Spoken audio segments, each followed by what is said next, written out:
Voilà, nous allons reprendre le cours de ces auditions. Nous recevons Monsieur Amghar, qui est responsable des URSSAF, et nous allons poursuivre le cycle de ces auditions consacrées à l'évaluation des dispositifs d'exonération de cotisations sociales dans le cadre de l'AMEX. Nous avons souhaité vous auditionner, merci beaucoup de votre présence, pour essayer de répondre à un certain nombre de questions qui ont été soulevées lors de ces auditions, qui ont été soulevées par notre réflexion liminaire. La question qu'on se pose fondamentalement, c'est est-il souhaitable et possible de faire évoluer certains dispositifs d'exonération de charges en opportunité sur le plan économique, mais aussi en tenant compte des contraintes opérationnelles qui remontent du terrain. Et c'est notamment sur ces sujets-là que nous sommes particulièrement intéressés par votre point de vue. Alors, nous avons une focalisation sur les allègements généraux, compte tenu des délais dans lesquels nous sommes tenus pour réaliser notre rapport. Et nous avons plus particulièrement, même si ça n'est pas du tout exclusif d'autres questions, une focalisation sur les allègements qui portent sur les hauts salaires, sur en particulier le bandeau famille entre 2,5 et 3,5. Nous souhaitons également pouvoir discuter avec vous de certaines questions qui sont remontées dans le débat public, et en particulier la question de l'éventuelle conditionnalité des exonérations en opportunité, mais aussi sur les questions que cela poserait dans la mise en œuvre opérationnelle. Conditionnalité au regard de critères comme l'existence ou l'absence de négociations salariales au niveau des entreprises ou des branches. Conditionnalité, le cas échéant, au regard d'autres critères environnementaux, bref, toutes les questions qui traversent le débat public autour de la conditionnalité des aides. Le deuxième aspect que nous souhaitons aborder avec vous, c'est la question, toujours de l'opportunité et de la faisabilité, d'éventuels ciblages des aides. D'éventuels ciblages, soit sur des critères qui touchent à la personne du salarié, et en particulier une question qui est l'idée de renforcer les exonérations pour les salariés âgés, dans le contexte de la réforme des retraites en particulier, pour favoriser leur maintien dans l'emploi ou leur retour à l'emploi. Mais également un ciblage qui pourrait être la conséquence de caractéristiques des entreprises, soit sur l'âge des entreprises, les entreprises jeunes étant des entreprises dont le potentiel de création d'emplois est plus important, on peut avoir envie de cibler les aides sur elles. Caractéristiques tenant, c'est un élément qui est remonté dans les auditions qu'on a fait avec des chercheurs, à la situation financière des entreprises, l'idée étant que des entreprises à la situation financière plus fragile pourraient, si on ciblait les exonérations sur elles, générer un effet ou générer des résultats en termes d'emploi plus importants. Bref, de manière un petit peu générale, quelles questions de fond et questions opérationnelles pose le ciblage. Voilà, je ne vais pas être beaucoup plus long. Nous avons transmis un questionnaire, alors dont une partie est consacrée à des données dont vous n'avez pas forcément besoin de nous les donner là sur siège, parce que c'est assez descriptif. Si vous voulez nous les transmettre par écrit, il n'y a aucun problème. Et puis le dernier point, je reviens juste un peu sur la conditionnalité, j'aurais dû en parler à l'instant, c'est que nous sommes intéressés par le bilan qu'on peut tirer en matière de conditionnalité de la loi du 3 décembre 2008 qui conditionnait le bénéfice de l'intégralité des exonérations au respect d'une négociation sur les salaires effectifs. Et là-dessus, puisque c'est un exemple intéressant dont on peut tirer quelques enseignements, j'aurais bien aimé avoir quelques éléments éventuellement chiffrés sur le nombre d'entreprises notamment qui ont été concernées par cette disposition.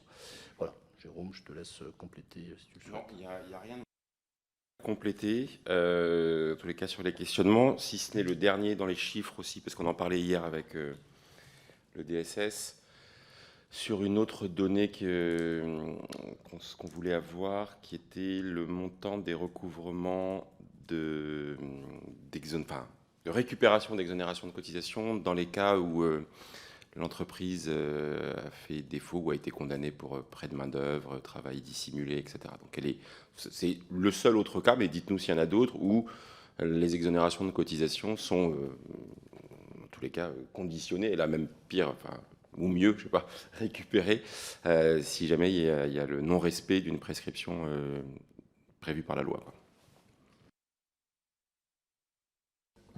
Merci beaucoup à vous. Alors peut-être effectivement, tout d'abord, sur les éléments chiffrés, je ne vais évidemment pas présenter tous les éléments chiffrés qui vous seront transmis, mais quand même pour donner quelques éléments d'impact différencié des différentes mesures en faveur de l'emploi, notamment en différenciant la partie de socle, c'est-à-dire l'allègement dégressif entre 1 et 1,6 SMIC, et le bandeau famille, le bandeau maladie, notamment parce qu'ils permettent aussi d'approcher la question que vous posez de l'impact des exonérations sur plutôt le haut des salaires touchés. Et donc de ce point de vue, en fait, on a des effets assez différenciés entre justement l'allègement dégressif qui, lui, est très concentré sur les bas salaires, le bandeau maladie qui, lui, va jusqu'à 2,5, et le bandeau famille qui, lui, va quand même beaucoup plus loin. Et sur les différentes questions que vous avez posées dans le questionnaire justement sur impact en termes de secteur, taille d'entreprise, ancienneté de l'entreprise et même santé de l'entreprise, en fait, on voit que les effets de ces différents dispositifs sont très très différenciés en fonction de la variable justement proportion des bas salaires. C'est-à-dire que l'allègement dégressif bénéficie beaucoup plus fortement aux petites entreprises parce qu'il y a une corrélation très forte entre proportion des bas salaires et taille de l'entreprise. Là où finalement le bandeau famille a un effet assez uniforme selon la taille de l'entreprise. On a aussi des effets sectoriels extrêmement différents. Bien entendu, l'allègement dégressif est très concentré sur des secteurs intensifs en main-d'œuvre peu rémunérés, hôtellerie, café, restauration, pour ne donner qu'un exemple. Là où finalement le bandeau famille est beaucoup plus uniforme dans sa répartition sectorielle. Si on regarde la variable âge de l'entreprise, non, mais je voulais pas vous... On rebondit sur les arguments. Si on regarde la variable âge de l'entreprise, là aussi la variable âge de l'entreprise elle est quand même très corrélée avec le niveau des bas salaires, c'est-à-dire que plus on a une entreprise qui est jeune, plus on a une proportion de bas salaires forte. Donc là aussi, l'allègement dégressif, s'il est plus intense sur les entreprises très jeunes que sur les entreprises plus anciennes, là où le bandeau famille est plus uniforme. Juste sur ce point, pour aller au bout de l'analyse, qui reste une analyse descriptive, est-ce que dans la démarche que vous avez eue pour produire les chiffres, vous avez essayé de dissocier le facteur taille du facteur âge? Parce qu'on se dit que les entreprises les plus jeunes, par construction, sont aussi les plus petites, elles sont au début de leur processus de croissance. Et on ne vous a pas posé explicitement la question, on aurait peut-être dû le préciser, parce que c'est vrai qu'on embarque en fait probablement la caractéristique taille dans la caractéristique âge, pardon, et ça vaudrait peut-être le coup, si vous avez les moyens de le faire, c'est une simple régression statistique pour dissocier les deux, de savoir si l'âge en tant que tel produit des éléments différenciants sur le bénéfice des exonérations. Ça, ce serait intéressant, parce que c'est un critère de ciblage potentiel. Alors c'est vrai qu'effectivement, pour le moment, on l'a fait, chaque variable isolément, et donc il y a notamment sur la question de l'ancienneté de l'entreprise, un fort recoupement, la question de la taille, et donc ça se corrèle fortement. Donc effectivement, il faudra qu'on regarde toutes choses égales par ailleurs. Alors sur la santé financière, nous on n'a pas d'éléments, par exemple, sur la situation de trésorerie, le BFR ou je ne sais quoi de l'entreprise. On a un ratio qu'on utilise qui est en fait le ratio entre les dettes que l'entreprise a vis-à-vis de nous, rapporté en gros à son montant annuel de cotisation dû sur une année. Voilà. Donc ça nous permet d'avoir un proxy de santé financière des entreprises. Et là aussi, on constate que la réduction générale a tendance à avoir un impact plus important sur les entreprises qui sont en une situation financière un peu plus dégradée vis-à-vis de nous. Alors, c'est pas une corrélation c'est pas une pente très forte, mais il y a quand même une pente. C'est-à-dire, par exemple, si on prend des entreprises qui ont entre 0 et 2% sur cet index donc de ratio de créance, on a un ratio d'exonération de 3%, alors qu'on atteint 7% pour celles qui sont les plus, je dirais, dans la 10e catégorie en termes de censée financière vis-à-vis de nous. Donc voilà, ça permet d'avoir une approximation. Là où les choses sont beaucoup plus uniformes, je dirais, pour le bandeau famille, et comme pour l'ensemble des variables que j'ai décrites sur le bandeau maladie, on a quelque chose d'un peu intermédiaire, c'est-à-dire que c'est moins concentré, mais c'est pas non plus complètement flat. Très clair, merci. Donc, sur le fameux bandeau sur les hauts salaires, vous posiez la question effectivement de l'évaluation du chiffrage. Alors, il faut avoir en tête qu'aujourd'hui, dans la manière dont c'est déclaré, il n'y a pas forcément de données individuelles mesure par mesure. Donc c'est quelque chose qu'on doit reconstituer, mais on a une évaluation de l'ordre de 1,5 milliard pour ce qui concerne l'impact de l'exonération sur la partie entre 2,5 et 3,5. Alors, c'est 1,5 sur ce qui nous concerne, nous. Il y a vraiment une partie MSA qui peut un peu arrondir le sujet. Voilà. Je crois qu'hier, le directeur social vous a donné un 6. Alors, on a rapproché nos chiffres hier soir seulement, et on pense que le petit écart, alors soit c'est une différence de méthode, sachant que nous, on a fait un peu une règle de 3 à partir de données agrégées, mais ou soit c'est une différence de champ liée au régime agricole. On peut juste... Oui. Pardon. C'est très bien comme ça, on se chevauche pas. Moi, juste pour comprendre la difficulté méthodologique, moi je pensais qu'on était capable, quasiment à l'euro près, de pouvoir identifier l'estimation de l'impact budgétaire du bandeau famille. Qu'est-ce qui explique, et d'ailleurs de manière générale sur les exos de cotisation, les chiffres qu'on a dans le PLFSS ou que vous vous présentez là, comme dans l'étude de cet été, c'est quoi la méthodologie du calcul des coûts des exonérations et pourquoi ça peut présenter des difficultés? J'ai jamais compris.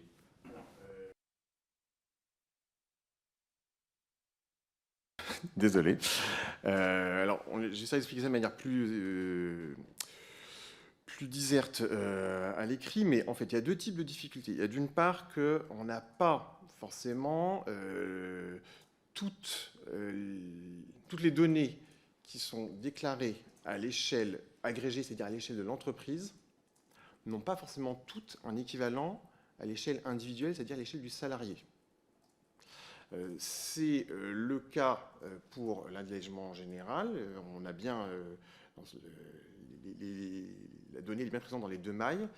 Ce n'est pas forcément le cas pour le bandeau maladie et pour le bandeau famille, d'autant qu'en termes de modalité de déclaration, dans le bandeau maladie comme dans le bandeau famille, en fait, les montants de réduction ne sont pas en lecture directe, c'est-à-dire que ce qui est déclaré, c'est pour les entreprises qui sont... pour les salariés, pardon, qui sont... Pour les salaires qui sont couverts par ces bandeaux, en fait, on déclare le taux réduit. Et c'est pour les salaires qui dépassent les points de sortie de ces bandeaux qu'on a des codes taux différents. C'est-à-dire qu'en fait, dans la modalité de déclaration, ça n'apparaît pas immédiatement. Je pense que ce sera plus clair à l'écrit. Mais effectivement, les modèles déclaratifs actuels, effectivement, permettent d'avoir un chiffre fiable au niveau agrégé, mais dès qu'on rentre sur de la donnée individuelle, par exemple, en fonction des caractéristiques du salarié, par exemple du salaire, s'agissant des bandeaux maladie et famille, on est sur quelque chose de plus fragile. Ce n'est pas un sujet qui est spécifique, hein, d'ailleurs, aux exonérations. On sait qu'on a aujourd'hui, de manière générale, des données sociales qui sont déclarées à l'échelle de l'établissement et à l'échelle du salarié, et que les outils de paie sont ainsi faits que ce qui devrait être, en théorie, la somme des données individuelles ne l'est pas forcément nativement, et on n'est d'ailleurs pas toujours en mesure de le vérifier parce que la nomenclature de la DSN, alors, qui n'est pas quelque chose qui est gravé dans le marbre, hein, c'est quelque chose qui... C'était la question, pardon, qu'elle avait. Il faut aussi couper. Pardon.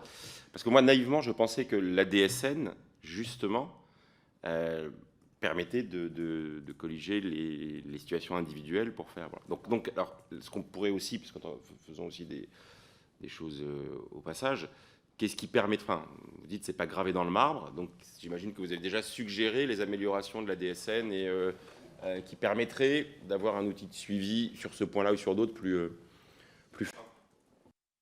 Effectivement, alors, je pense que la cible est bien, effectivement, d'avoir une croissance parfaite entre les données à maille établissement et les données à maille individuelle, de manière à pouvoir faire du recalcul exhaustif. Et donc ça, en fait, ça suppose des évolutions de la norme. C'est un travail d'ailleurs qui fait partie de la mission qui a été mise en place en début d'année par le ministère côté mission de normalisation des données sociales. Puisqu'il y a tout un chantier globalement d'évolution des données sociales pour à la fois améliorer la fiabilisation effectivement des données sociales déclarées.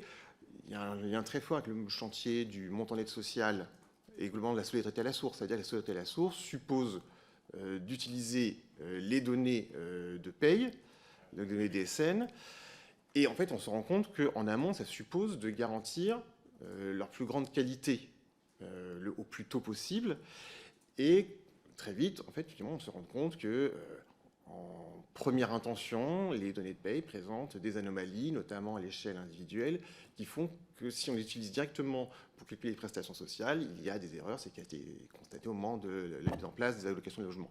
Donc voilà, le chantier solidarité à la source suppose d'avoir ce travail en amont, qui commence d'ailleurs cette année, avec le fait que les employeurs déclarent d'abord de manière facultative puis obligatoire le montant d'aide sociale qui va être utilisé après par la CNAF et la MSA pour alimenter un certain nombre de prestations sociales. Donc il y a ce travail qui est engagé depuis le début de l'année par le ministère pour faire converger effectivement les nomenclatures de la DSN et permettre par exemple un objectif qui je crois nous tient au cœur de la DSS, de la Cour des comptes comme d'ailleurs des assemblées, qui est effectivement de pouvoir garantir un recalcul exhaustif individuel de l'allègement général, ce qui aujourd'hui n'est pas possible. Enfin, on le fait dans le cadre des contrôles qu'on réalise, mais on ne le fait pas, je dirais, au fil de l'eau en masse, parce qu'on se rend compte qu'il y a un certain nombre de données manquantes, et notamment à l'échelle individuelle. Ce qui renvoie à un point sur lequel on peut revenir, mais qui est le fait que des données qui semblent évidentes, comme la rémunération annuelle ou le SMIC annuel, retenu pour le calcul de l'allègement général, en fait, peuvent présenter en mise en œuvre des complexités beaucoup plus fortes qui font que si on fait un recalcul brut, en fait, on va produire des erreurs parce qu'en fait, on va être en écart par rapport à ça. Donc, effectivement, il y a des évolutions de normes qui sont souhaitables pour pouvoir mieux connaître cet allègement. Donc voilà, j'expliquerai effectivement ces enjeux de méthodologie dans la réponse écrite qu'on vous transmettra sur ce sujet. Alors, sur les questions effectivement derrière, après, d'évolution généralement de l'allègement général. Alors, il faut avoir en tête que c'est un dispositif qui est massif, l'importance a augmenté, et à chaque fois qu'on a eu des évolutions importantes des règles du jeu, on a constaté, dans le cadre de nos contrôles, une augmentation importante des erreurs réalisées par les entreprises dans sa mise en œuvre. Alors, nous, on a un indicateur. C'est quoi, par exemple, les évolutions importantes Alors, il y a eu, par exemple, lorsque on est passé des allègements issus des lois 35 heures aux allègements Fillon. Donc là, il y a eu tout un retravail important de la définition, parce qu'en fait, le déficit changeait de masse. Il y a eu des sujets qui se sont stabilisés très progressivement. Je vais revenir, c'est par exemple la question des rémunérations prises en compte et du temps de travail pris en compte pour le calcul de l'allègement général. Par exemple, il y a eu un moment tout un débat qui, en fait, d'abord n'était pas traité dans les textes, qui a été d'abord traité dans la jurisprudence, puis donc à l'issue de contentieux. Puis après, il y a eu les interventions législatives. Par exemple, c'était la question liée à certaines rémunérations et à certains modes de décompte du temps de travail dans certaines branches, sur ce qu'on appelait à l'époque les temps de pause ou les temps d'habillage et de déshabillage. Voilà. qui donnait lieu à la fois à du temps de travail décompté de manière différente et à des rémunérations comptées de manière différente. Et en fait, voilà, je pense qu'il y a un point assez important, c'est que aujourd'hui encore, même si le dispositif s'est quand même stabilisé, c'est-à-dire qu'il n'y a pas eu d'évolution importante depuis l'intégration finalement du CICE, enfin la conversion du CICE en réduction générale étendue, aujourd'hui encore, c'est un dispositif qui est assez complexe dans son appréhension par les entreprises. Alors, il y a des paramètres qui semblent assez simples, comme voilà, savoir si les salariés sont éligibles, la période d'emploi, mais on se rend compte, et il suffit par exemple de regarder, un mot que je pense, c'est la documentation que font certains éditeurs sur le sujet, sur quelles sont les rémunérations qu'on prend en compte au numérateur, quelle est la valeur du SMIC qu'on prend en compte au dénominateur, et en fait, sur chacun de ces sujets, il peut se poser beaucoup de questions. Alors, ce qui, par exemple, va être très compliqué, et en même temps, c'est la vraie vie, hein, c'est lorsqu'il y a, par exemple, des périodes d'arrêt maladie, ben, ça veut dire qu'il faut compter le SMIC annuel de manière un petit peu différente avec une autre période d'emploi. Ça pose des questions sur est-ce que les IJ complémentaires, c'est pour l'employeur, rentrent ou non dans la rémunération annuelle. Enfin, on voit que sur des choses qui paraissent évidentes, voilà, la rémunération annuelle, on sait à peu près ce que c'est, le SMIC, on sait à peu près ce que c'est, le temps de travail. En fait, à chaque fois, on va avoir des questions qui vont être compliquées. Il y a des éléments qui renvoient à des modes de décompte du temps de travail dans certains secteurs. Par exemple, dans le secteur du transport routier de marchandises, vous avez ce qu'on appelle les heures d'équivalence, qui tiennent compte aussi au mode d'organisation du temps de travail dans ces secteurs-là.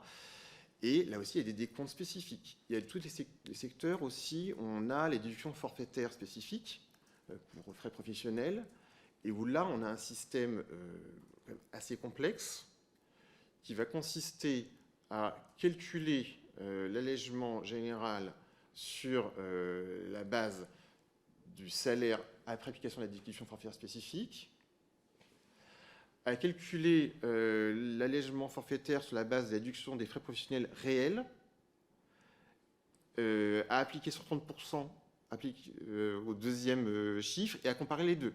Parce qu'en fait, il y a une sorte de plafonnement de l'effet de la déduction forfaitaire spécifique. Alors, on comprend bien que des modifications du mode de calcul de la rémunération, parce qu'au fond, c'est ça que tous les changements que vous indiquez génèrent, sont tout de suite très complexifiants. Est-ce que quelque chose qui s'envisagerait, par exemple, comme une modification des seuils ou des points de sortie des allègements, les 3,5, les 2,5, les 1,6, génère de votre point de vue et du point de vue des entreprises une aussi grande complexité dans la mise en œuvre? Ça, c'est du paramétrique, en fait. Ce qui est compliqué, c'est de savoir ce que je prends en compte dans mon salaire, ce que je prends en compte dans le temps de travail. Après, un changement de seuil, c'est pas ça qui est un élément de source de difficulté. Je pose la question parce qu'on se dit qu'il y a c'est intuitivement ce qu'on pense. Puis après, ce que vous nous indiquez, c'est qu'il y a toujours des angles morts, des choses auxquelles on n'a pas forcément pensé. Bon, il y a quand même un petit coup, il y a toujours un petit coup de transition, mais celui-là n'est pas de la même nature ni de la même ampleur que les changements que vous avez évoqués. Oui, ça, c'est sans comparaison. Alors, nous, pour apprécier, par exemple, la complexité d'un dispositif, on regarde quelle est la proportion, par exemple, dans les résultats des contrôles sur place, des restitutions, c'est-à-dire des situations où le redressement, le contrôle par l'URSSAF se traduit par une restitution à l'entreprise, c'est-à-dire qu'on constate que l'entreprise a fait une erreur en sa défaveur. Et alors on voit que cet indicateur, il a, c'est-à-dire la part des restitutions, il avait explosé entre 2006 et 2009. Alors, il y avait à la fois les engagements généraux, il y avait tout ce qui était aussi mis en place, des réductions sur les heures supplémentaires, parce que l'assignation d'heures supplémentaires ou complémentaires, c'est quelque chose qui est très complexe et qui renvoie là aussi à des pratiques de branche extrêmement variables. Donc, ça avait explosé à ce moment-là, ça a redescendu, mais encore aujourd'hui, les mesures salaires représentent une part très importante des restitutions. En gros, aujourd'hui, les mesures salaires, les mesures en faveur de l'emploi, c'est 51% des restitutions URSSAF à l'issue des contrôles, alors que c'est seulement un quart des redressements. Donc, c'est-à-dire qu'on voit bien qu'il y a une proportion forte d'erreurs de l'entreprise en sa défaveur. D'accord. Et donc, si on transpose, si on va sur les questions qu'on se posait au départ, sur conditionnalité, ciblage, vos points de vigilance sur ces questions-là, d'un point de vue opérationnel, ce serait quoi? C'est effectivement, est-ce que les critères qu'on envisage sont des critères qui sont simples dans leur appréhension pour l'entreprise, ou qui peuvent donner lieu à des différences d'interprétation. Et je ne parle même pas des tentatives d'optimisation. Je parle simplement de différences de compréhension qui peuvent envoyer des réalités différentes entre branches, ou entre entreprises, etc. Et donc voilà, est-ce qu'on a affaire à un critère qui va être assez simple et indiscutable? Vous avez mentionné la question de l'âge. Bon, voilà. A priori, ça peut être simple. C'est vrai que les questions de santé financière, alors, première question, effectivement, on va vite avoir des enjeux de définition, on va voir que ça va supposer la mobilisation d'indicateurs qui, même pour l'entreprise, ne sont pas forcément immédiatement disponibles, qui peuvent en plus forcément être variables selon les secteurs d'activité, dans le secteur financier ou dans le secteur commercial, etc. Et puis, alors, clairement, que nous ne sommes pas en mesure de contrôler. Je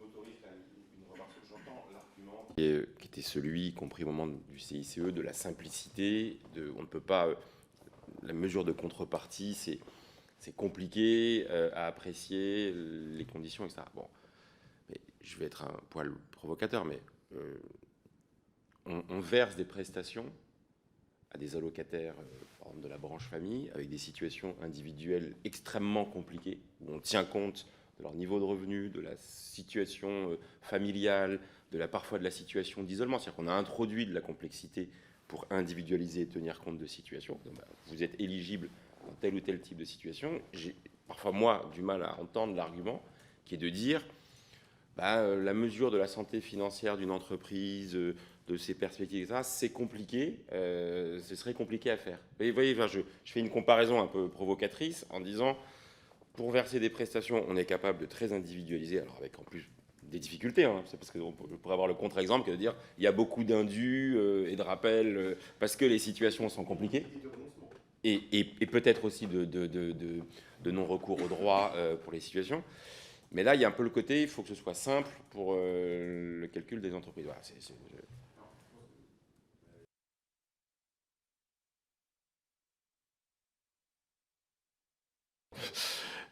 sans aller sur un domaine qui n'est pas le mien, effectivement, mais je pense que les prestations dont on parle montrent bien aussi combien parfois l'individualisation, voire le raffinement dans certains critères peut être facteur de non-recours ou d'incompréhension. Et on sait aussi ce que peut générer pour les allocataires concernés en termes d'insécurité financière, la mécanique des indus et rappels. Voilà. Et par ailleurs, s'agissant d'entreprises, la leçon de santé financière peut comme renvoyer des réalités sectorielles peut-être plus variées que la situation financière d'un ménage, même si après ça renvoyait des questions de...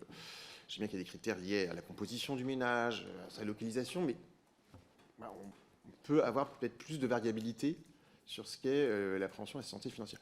Et encore une fois, je pense que surtout, on a très concrètement aujourd'hui des situations qui parfois ne sont pas toujours stabilisées, hein, d'ailleurs, aussi dans l'arbitrage entre les mesures générales sur les salaires et par ailleurs différents dispositifs sectoriels ou zonés. Les règles de cumul, par exemple, ou de choix entre ces dispositifs généraux et ces dispositifs zonés ou sectoriels sont à peu près aussi hétérogènes qu'il y a de dispositifs. On a parfois des notions de salaire qui ne sont pas les mêmes ou d'effectifs qui ne sont pas les mêmes selon ces dispositifs. Donc voilà, aujourd'hui, on a une complexité. Et donc sur la santé financière, enfin, vraiment sur les éléments de continuité, il y a un premier impératif qui est: est-ce que c'est une notion qui est simple pour l'entreprise et qui peut être facteur de différentes appréciations? Et après, est-ce que c'est une notion qui est contrôlable? Et aujourd'hui, typiquement, les éléments de santé financière de l'entreprise sont des éléments qui ne sont pas déclarés en paye et que, en tout cas, nous, on ne saurait pas contrôler. Si on met, parce qu'on a évoqué ce sujet, mais ce n'est pas forcément le sujet qui a été évoqué spontanément dans les propositions sur la conditionnalité ou sur le ciblage, qui sont un peu les mêmes questions. Si on va sur des questions comme une conditionnalité qui serait fondée sur les éléments de négociation collective en matière salariale, on pense notamment à la proposition de conditionner les allègements à l'existence de minima de branche supérieure au SMIC. Là, concrètement, les questions que ça pose, de votre point de vue, c'est quoi? Aujourd'hui, je trouve qu'une des difficultés de cette option, c'est que elle suppose que les différentes entreprises d'une branche ont le même rapport avec leur branche que, je dirais, des entreprises avec des corporations d'Ancien Régime. C'est-à-dire qu'on suppose qu'une branche, une entreprise, sait toujours à quelle branche elle adhère, que la notion de branche est quelque chose de stable dans le temps. Concrètement, en fait, quand on parle de branche, on parle plutôt de conventions collectives. Il y a plusieurs conventions collectives, en général, par branche. Il y a parfois des entreprises qui sont multi-conventions collectives, du fait de leur structuration. Il y a des conventions collectives qui disparaissent parce qu'il y a des fusions. Aujourd'hui, par exemple, quand on regarde cette donnée de convention collective, on sait qu'il y a comme un taux d'erreur dans les conventions collectives déclarées par les entreprises.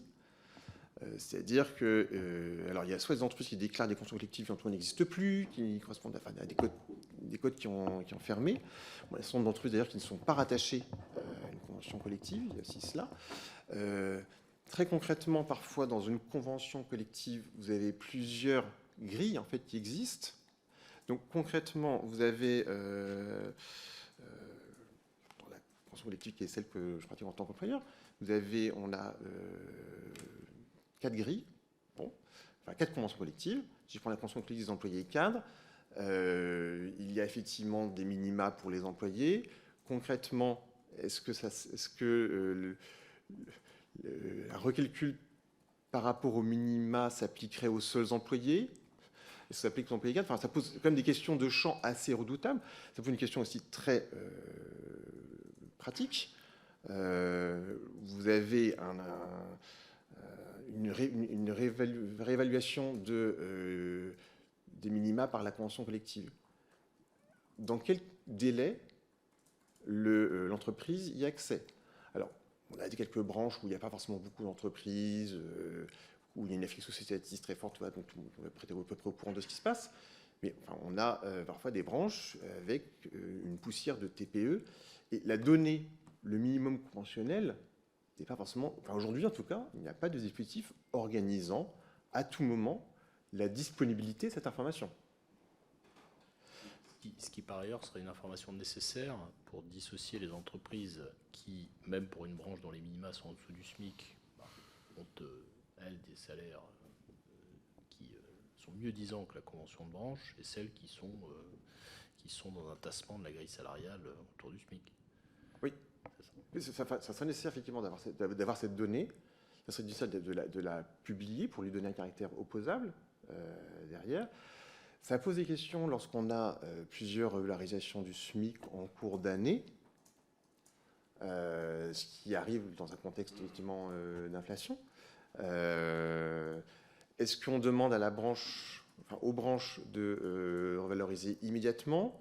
Si ce n'est pas le cas, par exemple, si on leur donne un petit délai de 2-3 mois, ça veut dire que potentiellement, je prends un cas théorique, il y a une relation du SMIC au 1er janvier, 1er avril et 1er septembre. Donc déjà, il y a 3 valeurs de SMIC. Si on donne un délai de 2 mois à la branche pour vérifier son minimum, ça veut dire que pendant 2 mois, l'entreprise a droit à l'exonération au niveau maximal, puis après, elle est calculée sur un minimum, et puis après, éventuellement, au changement de SMIC suivant. Enfin, ça risque de rendre le calcul pour coup extrêmement complexe.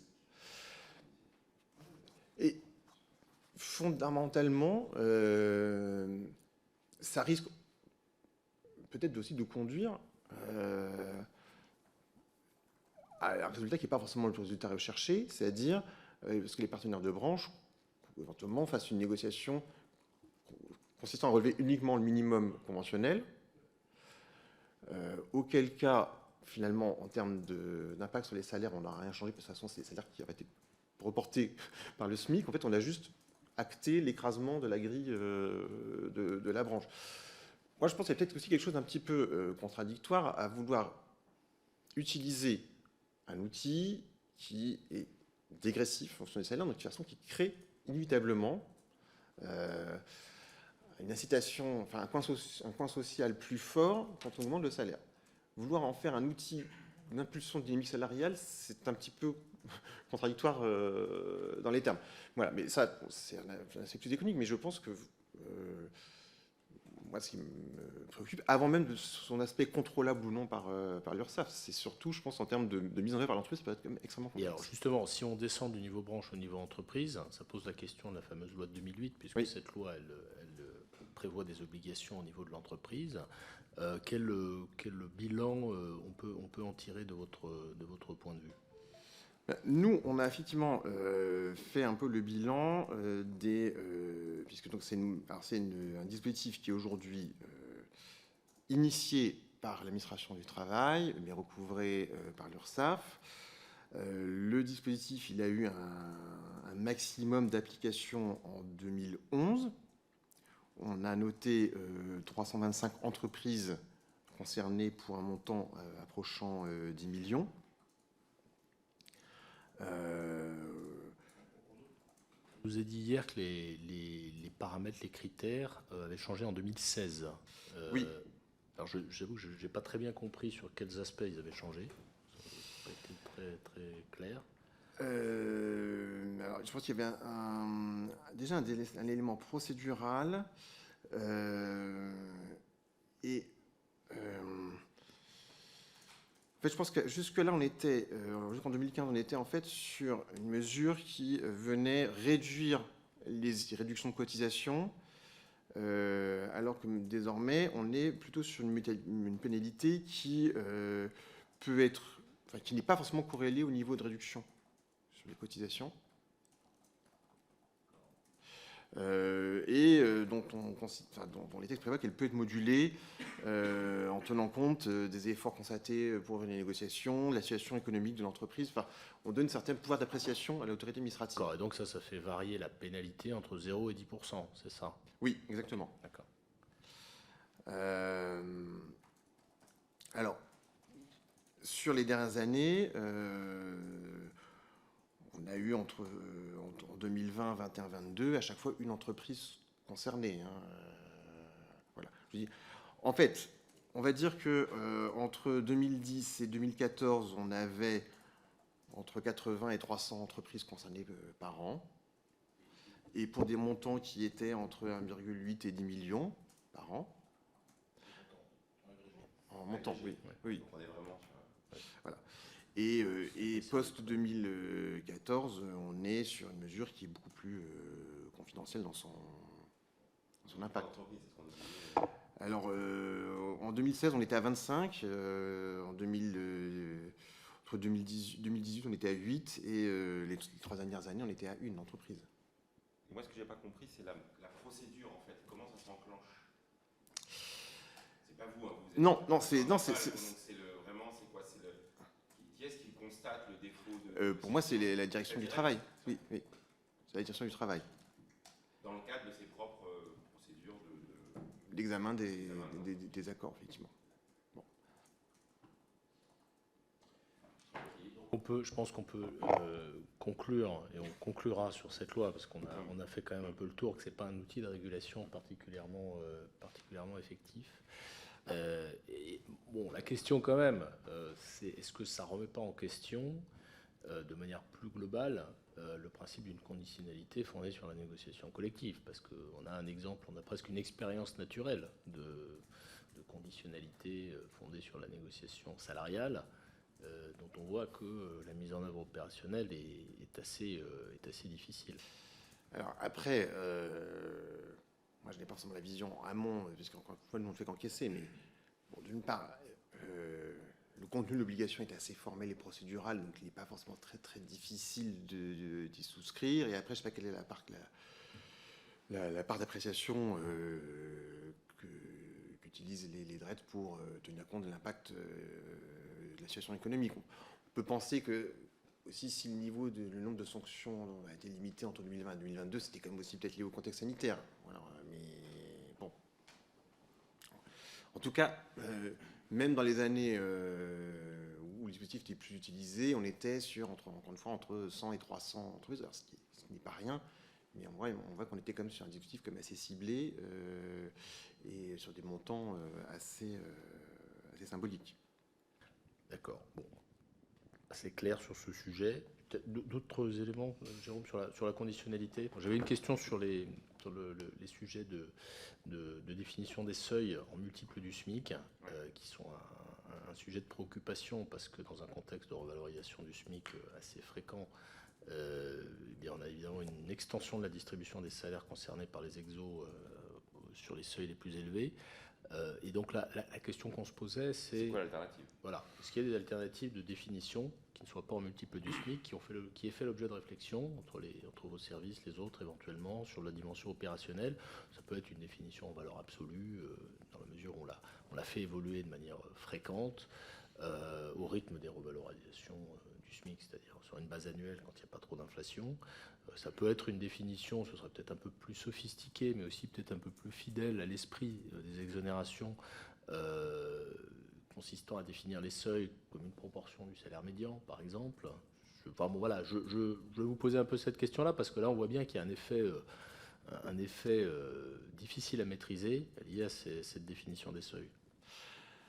Alors, je n'ai pas connaissance de la définition des modalités alternatives. Ce qui me semble, par contre, c'est que si on était sur une modalité alternative, et notamment, par exemple, consistant à se référer à l'évolution du salaire médian, il faut que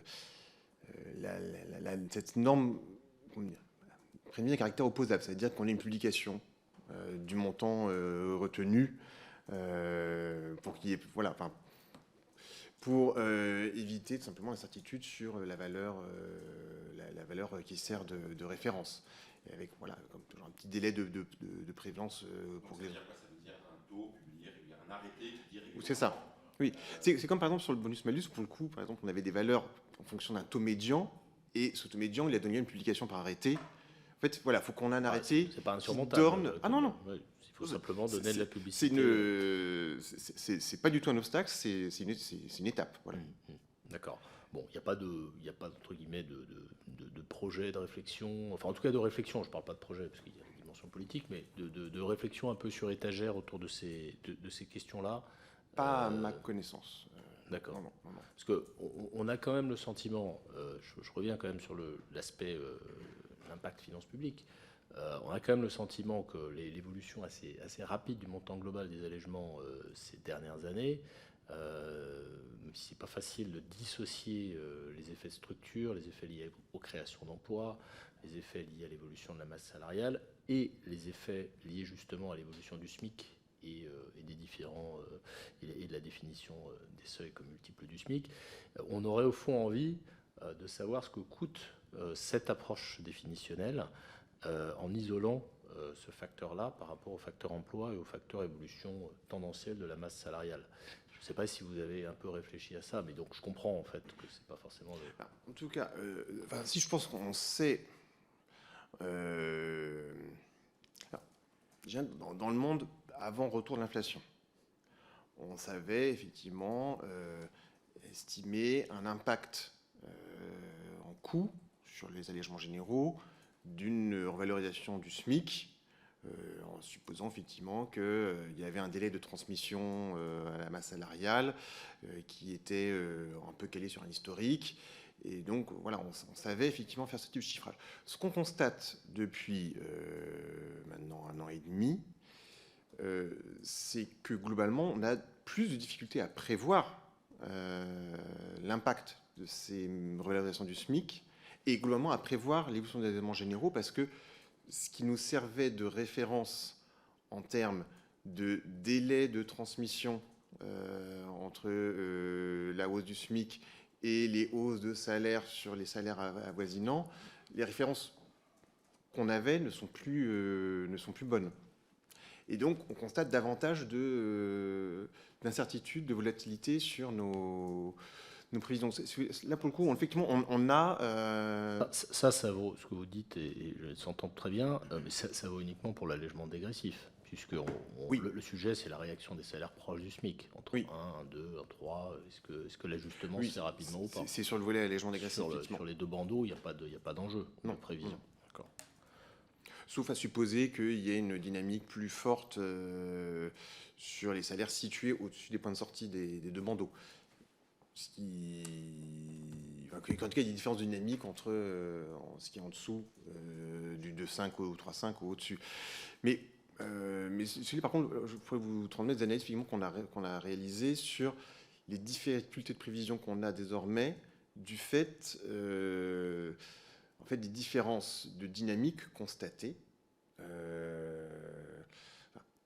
de l'évolution entre l'avant 2022 et depuis 2022 sur la dynamique différentielle des différentes masses salariales. C'est-à-dire que voilà, on avait des points de repère sur comment évaluer et comment évoluer la masse salariale des salaires inférieurs à 1,6 par rapport à la masse salariale générale et du délai dans lequel ça convergeait.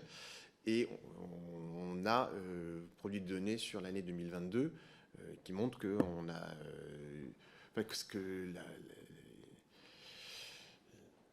la variabilité de la dynamique de ces différentes masses salariales s'est accrue, avec parfois des effets de contre-coup, de rattrapage. Une question complémentaire, et en plus on arrive au bout de notre échange, une question complémentaire justement sur ces questions de distribution de salaire, de dynamique des salaires. C'est une question qu'on a beaucoup posée aux interlocuteurs, et notamment aux interlocuteurs académiques, mais que vous devez pouvoir observer de manière assez directe dans les données. C'est la question des points de masse, on va dire la viscosité des évolutions de salaire à proximité des seuils, en particulier avant 1,6, avant 2,5. Bon, il y a un débat autour de ça. Je ne vais pas résumer le débat qu'on a eu, mais qui globalement n'est pas complètement convergent sur l'existence de ce qu'on pourrait appeler les trappes à bas salaire, c'est-à-dire des points de masse à proximité des seuils. Est-ce que vous avez, peut-être dans vos publications, ou dans vos études pas forcément publiées, regardé ce genre de choses, la dynamique des salaires à proximité des seuils? Non, ce n'est pas un élément qu'on a regardé.